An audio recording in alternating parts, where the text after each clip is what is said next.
और एक दूसरे से हम द्वेष करते हैं तो हमारे अंदर बैर आ जाता है, विरोध आ जाता है, सारी चीजें होती हैं।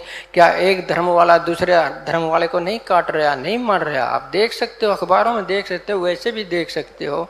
ये तो 47 का गदर देखा था। 47 में क्या था? हिंदू और मुसलमान की लड़ाई हुई थी। ये क्यों हुई थी? मंदिर और मस्जिद के कारण हुई थी।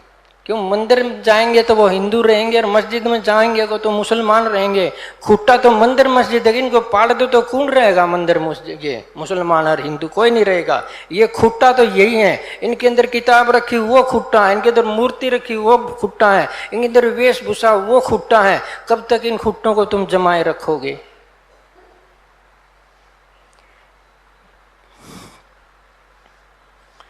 तो पाड़ने की तो जरूरत इनको है। झाड़ू तो तभी लगेगा जब इनको भी झाड़ू लग जाएगा। इनमें झाड़ू लगाते रहो, झाड़ू नहीं लगेगा ये तुम्हारे अंदर कूड़ा बन के वापस आते रहेंगे। कितने मांझ लो इनके अंदर, कितने सफ़ेद बना लो, और पता नहीं क्या क्या भ्रम फैला रखे हैं। ऐसे ऐसे दार्शनिक लोग बोलते हैं कि सफ़ेद मंदिर, जो सफ़ेद ये संगमरमर का पत्थर होता है, ये सफ़ेद संगमरमर का मंदिर जो ये पत्थर जो होता है, ये जो हमारी ऊर्जा को संग्रह करता है। जैसे कि मैं यहाँ संगमरमर का जो सफ़ेद पत्थर लगा दूँ और मैं यहाँ रहता हूँ, उन महात्माओं ने ये लीला फैला दी कि महात्मा अगर संगमरमर की जगह रहता है तो संगमरमर के जो पत्थर है महात्मा की ऊर्जा को स्टोर कर लेते हैं, वो आदमी तो करे नहीं पाते और पत्थर स्टोर कर लेंगे।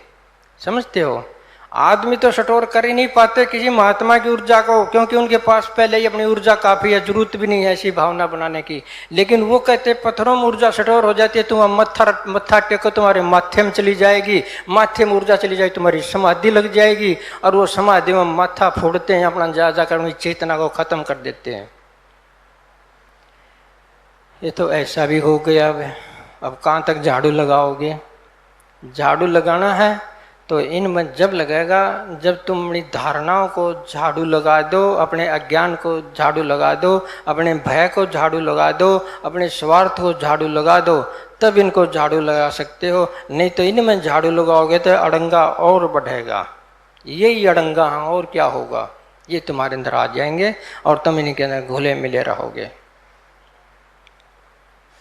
तो झाड़ू बहुत लगाए, कूड़ा सब तेरे अंदर है। थोड़ा सा बुहार दो, थोड़ी कोशिश करो, थोड़ी सी चेतनता में आओ। पत्थर मूर्ति बहुता पूजे और भोग उनको खूब लगाए, बहुत दोए, पत्थर मूर्ति स्नान कराए, भोग उनको खूब लगाए। मनुआ अपना कदे ना दा, मन मैला तेरे अंदर है। मेरे को एक बात याद आ गई कि यहाँ हरिद्वार की बात है। एक मंदिर था, उसमें एक ठाकर की मूर्ति थी। अब ठाकर किसको कहते हैं बोलते हो, मानते हो तुम? ठाकर किसको कहते हैं? एक पत्थर होता है 5-6 इंच का, एक पत्थर इतना मोटा, एक बिलात लंबा होगा, उसको ठाकर बोलते हैं। उसको नहलाते हैं, उसको कपड़े पर आते हैं, उसको चाय पिलाते हैं, पानी पिलाते हैं, लेटरिन करा के लाते हैं, गंगा में नहवाते हैं। जो आदमी करते ना, बुढ़े माता पिता की तो सेवा ना करो, उस पत्थर की सेवा करें दिन रात। समझे? उसकी धोती बदले जाएंगे, उसके कपड़े बदले जाएंगे, वो टिक्का लाए जाएंगे, उसको मिठाई लगाए जाएंगे, 56 भोग लगा देंगे। 56 भोग का लगाने का क्या मतलब है? 56 प्रकार का खाना बनाओगे और उसका आगे धरेंगे और आप खा जाएंगे।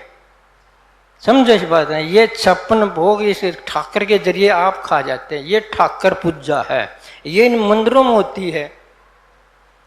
तो क्या हुआ, एक गुरुजी सुबह उठा, 4 बजे उठ करके उसने ठाकर नहवाया, नहवा धोवा के बैठा दिया। तो बाहर निकला तो किसी चेले ने पूछ लिया कि महाराज जी नहा लिए आप? तो कहने लगा ठाकर नहाया तो मैं नहाया।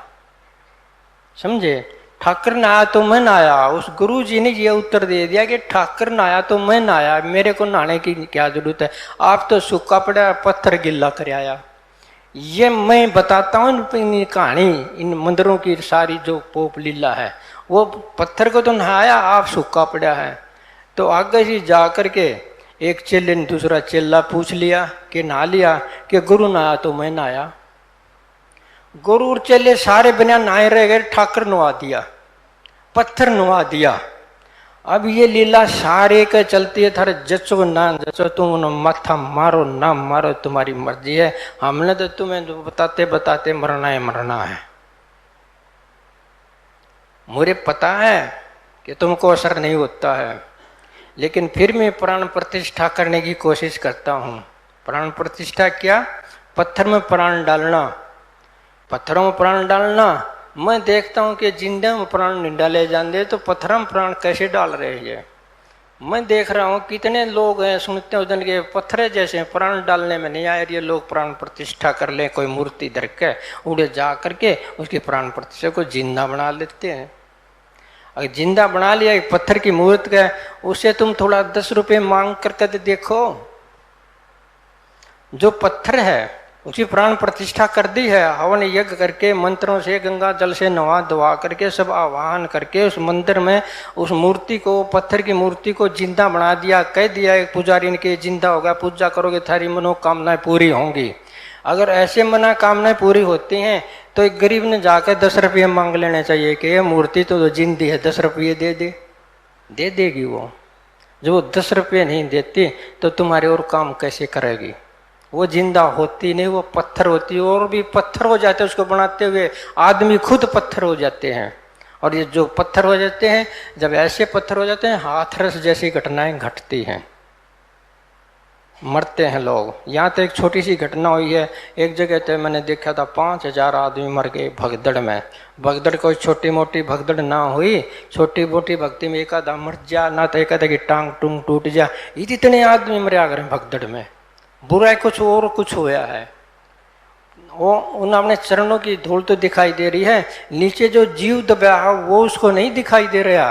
और दिखाई वो देना चाहिए था, दाढ़ के दे उस चरण की धूल ने, हमने बच्चा बचाना है। ये बाला बता रही थी एक दिन कि मैं सत्संग में चली गई, बहुत भीड़ थी, ऐसे ही भगदड़ मच गई। इसके जो गोद में एक बच्ची थी, वो बच्ची नीचे गिर गई, बच्ची को उठा ना सके। ठावत एक और राजा, ठावत एक और राजा, ठावत एक और राजा, एक और धक्का लग जा। उन्होंने देखिए कराया कि वो रस्सी थी उससे अलग कूद गई उसको लेकर, जब वो बच्ची बची। ये सत्संग की कहानियां मैं बताता हूँ, ये सत्संग की कहानियां। मैं भी यहाँ एक बार दिल्ली चला गया था राधा स्वामी सत्संग में, इतनी भीड़ है मेरे राम, इतनी भीड़, कहते हैं तल, जितने तल जमीन पर गिरते इतने आदमी। और जब सत्संग खत्म हुआ, भगदड़, अपने अपने घर भागने की भगदड़। मैं कहूँ कि मैं तो खड़ा हो गया कि देखता हूँ मैं कब मौका मिलेगा बस में चढ़ने का। मेरे को तो 2.5 घंटे मौका नहीं मिले, अगर मौका ले तो मैं भी दबाऊँ है। इतना बुरा हाल है, आदमी को नहीं देखते, जीव को जीव नहीं देखते, अपने मतलब को, अपने स्वार्थ को देखते और भाग्य जाते हैं, भगदड़ में एक और को चकल देते हैं। तो इस प्रकार से पत्थर नुहाने से कुछ नहीं होगा, तुम सूखे रहोगे, पत्थर तो गिल्ला हो जाएगा, तुम सूखे रहोगे। समझ के बात ने, इन बातों से बचा करो। भोग भाग लगाने से कुछ नहीं होगा, पत्थर नहीं खाते हैं, ये तुम्हारे दिमाग में नहीं आती क्या? पत्थर नहीं खाते, कहती एक टूक भी नहीं खावे, कितना कुछ कर लो जम्मा नहीं खाओ, एक कण नहीं खाओ। बस एक बहाना ये है कि उनके सारे तुम तो खा सकते हो, 56 भोज लगा के, और तुम तो खा सकते हो, उनका आगे धरे और आप खा जाओ।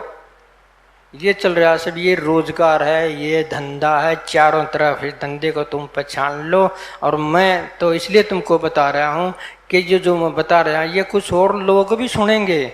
ये जो बताने की बात है, तुमको इतनी जरूरत नहीं तुमको बताने की, तुमको तो बताता ही आया हूँ मैं, तुमको बताने की जरूरत है, मैं तुम्हारे माध्यम से किसी और को बता रहा हूँ। ये और भी बात बताता हूँ कि और भी कुछ सुन लेंगे, तुम तो माध्यम बन गए मेरा बताने का, इसलिए मैंने ये बताना पड़ रहा है। तो तुम्हारे अंदर भी ऐसी बात नहीं कि ऐसे ही कि सारे सुन लेंगे। तुम्हारे प्राण प्रतिष्ठा मैं नहीं कर सका, किसी को एक आधे में थोड़ी सी जान आई है, ना तो सारे पत्थर के पत्थर हैं, कितना क्या मैं करो, पत्थर है पत्थर।